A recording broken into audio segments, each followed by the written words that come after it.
Hello Milena, this is my feedback to your mock listening exam.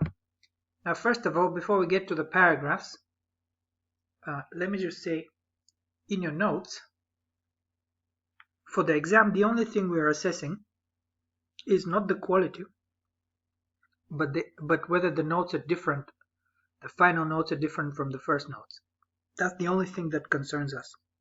So, you should make sure that your first notes look very different than the final ones. And how do you do that? Well, one of the things you can do, just take the first notes the very first time or the second time you listen, one of the early times you listen to the video. And so handwrite them, make them messy.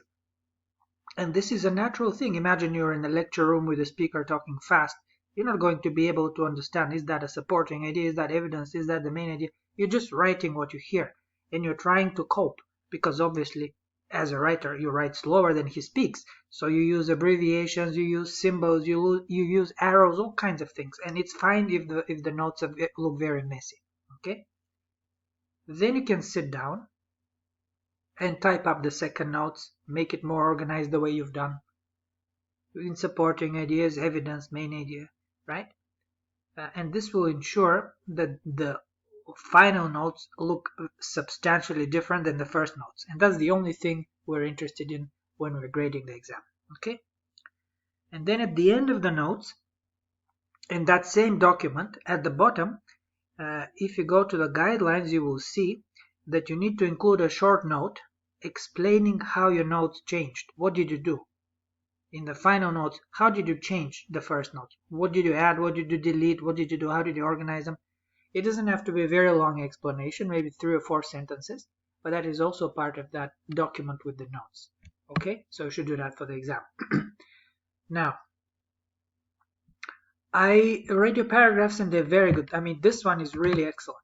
I thought this was a very good paragraph. I have not much to add. The only thing I can say here, you do have 200 words. You could expand a little bit on each one of these. So for instance, when you say, it can also be, this is excellent. Here, typically for the sufficiency section of the paragraph, you could add a note. What could the speaker have included? You know, the speaker could have used more meta-analysis or a survey or more concrete data showing a specific correlation between this and that. So you could definitely add a sentence here about what the speaker could have done better. But what you have is really good. Same as the relevance. It's very, very nice as well. But here again, you could expand a little bit, right?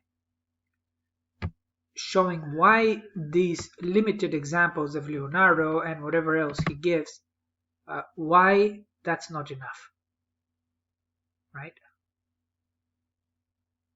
No, not enough, but why that is not necessarily relevant. One good reason why it's not relevant is a historical example and not necessarily applicable to the modern world. That's very good.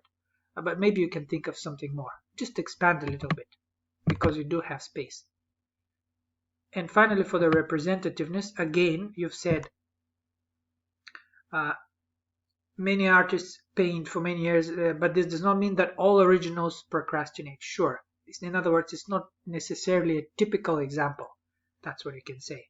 So again, here you could expand a little bit, maybe. But overall, this paragraph is very good. The identification paragraph, there's no problems with that. Again, you've done everything you need to do. I do have some comments about the summary though. That's not really the main idea. I mean, he's not saying that they're just like ordinary people. He's saying they may look like they're procrastinating, but they have some surprising habits. And they're not really procrastinating. That's part of their creative process. So it's not about them being indistinguishable. It's more about some habits that they may look like they're procrastinating, but actually that's not what it is.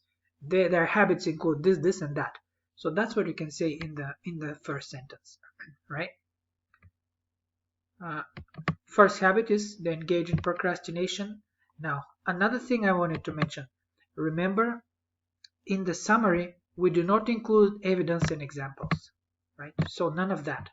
No figures, no No examples, no evidence. Remember how the summary is just for the supporting ideas. Main idea, which captures the whole video, and then supporting ideas, and then a conclusion, and that's all you need to do. So you need to basically throw out all of these examples here and just focus on the ideas. So for instance here, our original thinkers also engage in procrastination, and then you can expand a little bit more, right? Here, you've said it well. Procrastination, of course, we're not talking about in this case, right? Because we're not giving a case here. We can say original thinkers often look like they're procrastinating, but actually at the back of their minds they're germinating ideas, or they're creating more ideas, and that leads to success or something like that, right? So you've said it okay here. They also have doubts and fears. Again, no example here. Now you can expand on this. They also have doubts and fears. Fears are a natural part of the creative process. It is natural, basically add another sentence to each of these instead of the examples. Okay, so you will be focusing entirely on the supporting ideas.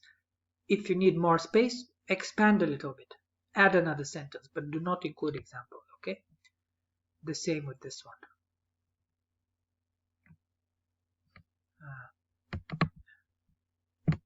Now, one thing I didn't see here, maybe you've implied it somewhere in the paragraph, but really I didn't see it explicitly, and that was about how they're not always, he called them, they're not always first movers. And what he meant by that is, he said they're slow to the party. You don't have to use his words, obviously, but you could explain it in your own words.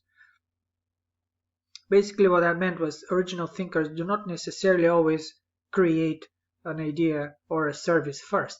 They often wait to see what the competition does, what other creators have done, and then they make improvements on an already existing idea or service. So I could say something like that. That was one of the supporting ideas, that they're